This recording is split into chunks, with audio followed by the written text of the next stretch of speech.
Hello, my name's Zoe and I'm a level 3 apprentice in the mortgage pricing department.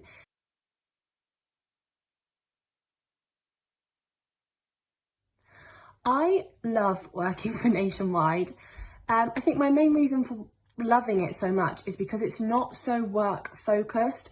You're really encouraged to do 100% in all of the projects you take part in and any data you may come across or analyse, but they care a lot about your well-being. They acknowledge any minor achievements and anybody across the society can get acknowledged.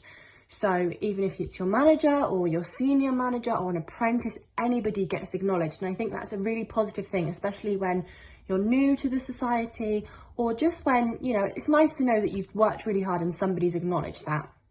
It's such an ever-changing environment, especially now with remote working and things like that. There's always new things to get involved in, new challenges, new opportunities.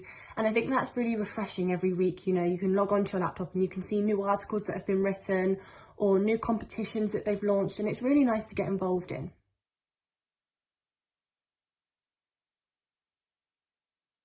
My expectation of an apprentice was they don't really do much. They're sort of left on the sideline.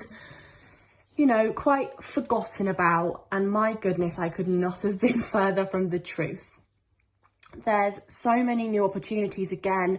I feel like I learn new skills every day, and I've been part of the programme since September, so I'm relatively new, but I'm still learning new things every day, which is really refreshing. There's, so many things to challenge and engage you. There's so much support given to you. There's such a wide variety of things for you to get involved in, and I think that's so important when being an apprentice, because if you're anything like me, I'd never been in this environment before. I'd never worked with mortgages. I knew what a mortgage was, but I guess that was about as far as my knowledge went. And it's really refreshing to be able to look back on that and think, oh my gosh, look at how much I know now. And that's all because of what you've seen and you've been taught. And I definitely think don't expect to do nothing, and don't expect to just sit and do your apprenticeship work and nothing else, because you will not get a lot of work, but you'll get such a wide variety of work. And I think that's so important. So any projects that are given to you, or, you can oversee or anything like that, definitely get involved in.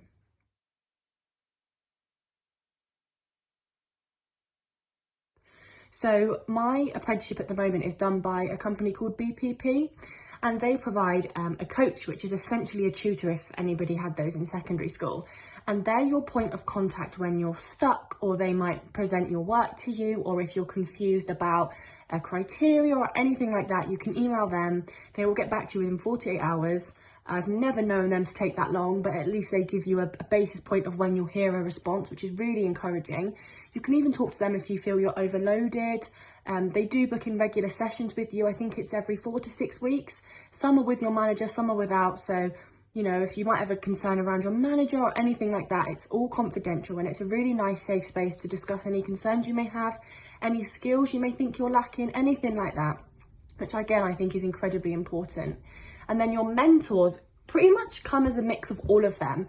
You might find a member of your team that you might be a similar age to, or you might have similar interests, you get on really well, and they might become your point of contact if you're maybe too scared to ask a question or anything like that. But definitely don't be too scared. There really is no stupid questions, and I know it feels like that when you think of something, but my managers especially have been really accommodating. My knowledge, like I said, was really basic at the beginning, and they're all for improving you as well. So just don't be afraid to ask for help or voice any queries or concerns or anything to you that doesn't sit right.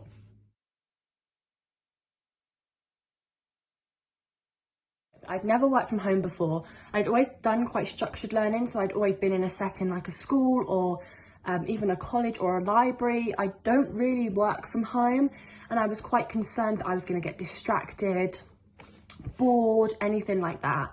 And that really wasn't the case. I think once, your first week is over and you've done your launch events and all things like that, you get into quite a routine. My tips for you guys, if you've not worked from home before, would be to have a really good setup. So for example, I like to chill out at the end of the day in my bedroom, watch some telly. I can't work in my room. So I have a desk space in my living room with my laptop, my keyboard, my notebooks, folders, anything like that, away from where I, relax.